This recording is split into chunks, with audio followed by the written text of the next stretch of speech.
Hey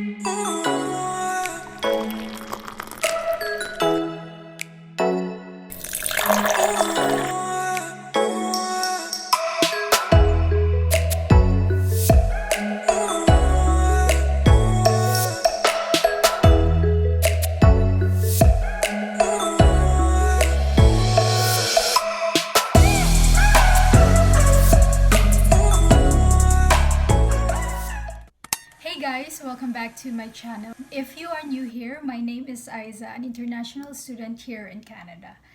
So for today, we're gonna have a chat over coffee because I have prepared some of the common questions that I receive as an international student here in Canada. So I prepared a list here already from 1 to 15 questions. Just a common one that my friends or friends of friends will message me and then they will try to ask me. So these are the most common questions. I just compiled this question. Before we jump into the first question, let me just give you a little background. I am basically from Bohol, Philippines.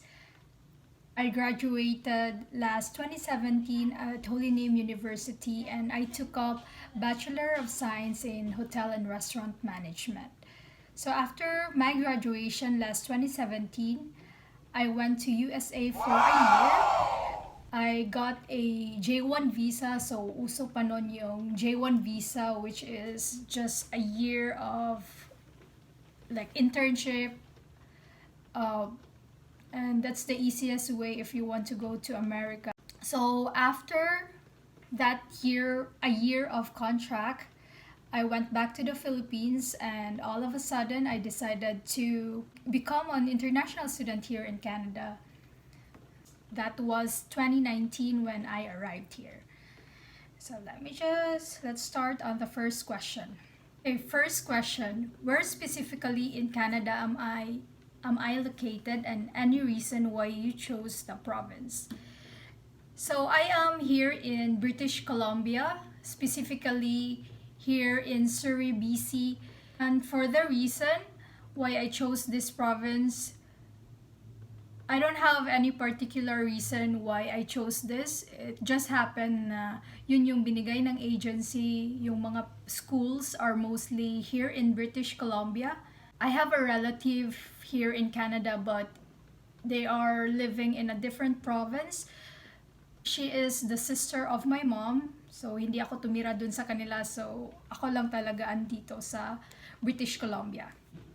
Second question, why study again? Or in other words, why you chose to become an international student rather than applying of becoming a PR? Study because that's the easiest way if you want to really come to Canada right away. Unless if gusto mo mag-apply for a PR, which will take a year of waiting time, and then depende pa yon kung ano yung natapos mo sa Pinas. Usually that would be the skilled jobs, so dapat skilled jobs yung experience mo sa Pinas. Third question, what program are you taking in Canada? Program I am taking is Hotel and Resort Business Management with Co-op Diploma. So when I applied for the student visa, the agent told me na dapat kung ano yung course mo or yung degree mo sa Pinas, yun yung dapat na program na kukunin mo dito sa Canada. So connected pa rin, Hotel and Business Resort Management. How many years is the program? So my program is for 2 years with co-op. Yung first year is all courses. Natapos ko na 2020, so last year. What I am finishing right now is just my co-op. So parang OJT. So I have my OJT for a year. Question, can you work while studying? Yes, you can work legally while you are studying here in Canada.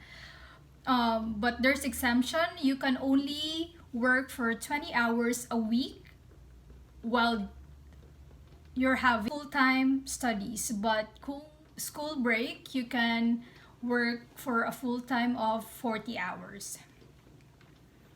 Did I consult an agency?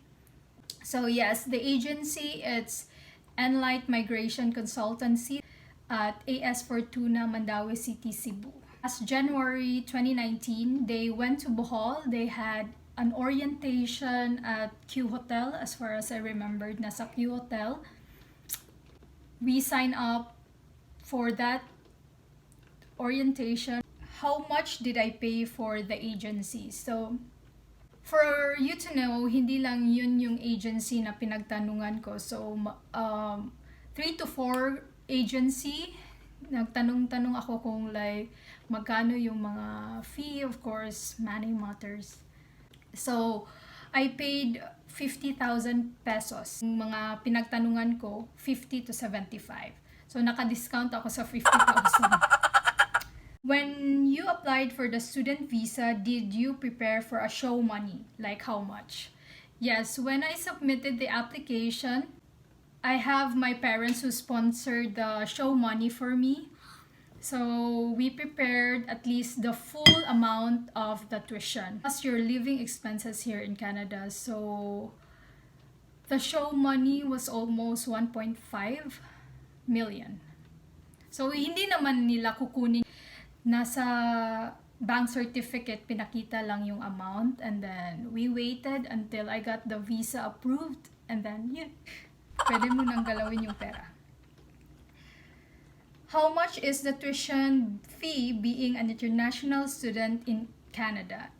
Is it a one-time payment or not? Kung pera na yung pag-uusapan, syempre, like, I think that's the hardest part. Kasi being an international student, it's not a joke.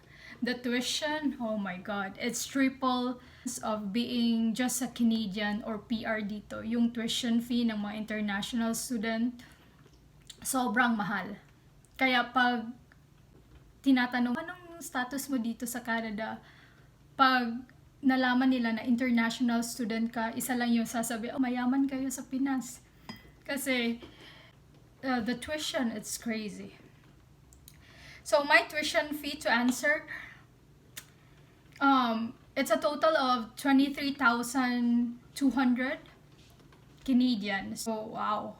Nung nag-aral lang ako ng bachelor's degree ko dun sa Pinas for 4 years, I think we paid 25,000 per sem. So it's not even half of my tuition here.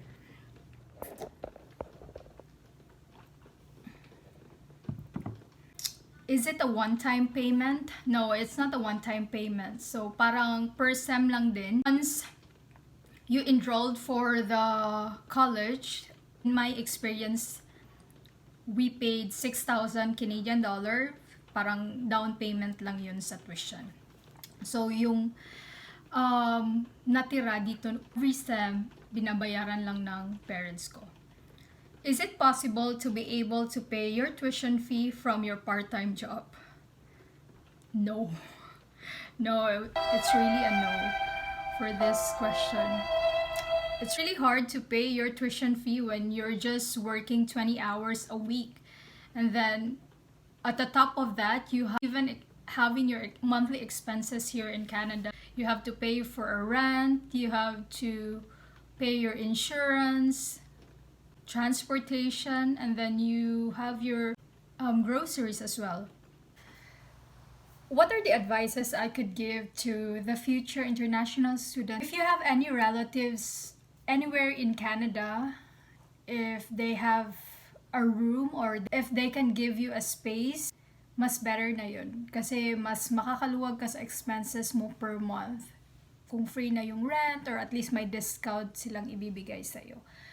If your parents are really supportive, then just grab the opportunity because not everyone is very lucky na yung parents nila handang supportan yung tuition, which is really expensive as I mentioned. At least you will study again in Canada, because it's also an edge if you have an international diploma, like you are a graduate here in Canada, and if you are willing also to settle down in Canada. So, I think all of us really will start somewhere else. Kahit nga doktor sa Pinas, if they will move to Canada, you have to start from the bottom. Another tip is, if you don't want to get an agency, you can do it yourself. Like, I have a friend who's here in Canada. She just did it herself without consulting any agency, which you can do also. You can save of your expenses before coming here in Canada. I know it's a little tricky. It's really inconvenient if you don't get an agency, but same lang din, if kukuha kayo ng agency, you will also gather all the requirements. Ikaw din yung gagalaw, then sila na yung magsasubmit, so might as well do it yourself. Before I end this video, please don't forget to subscribe. Thank you so much for watching, and I'll see you on my next one.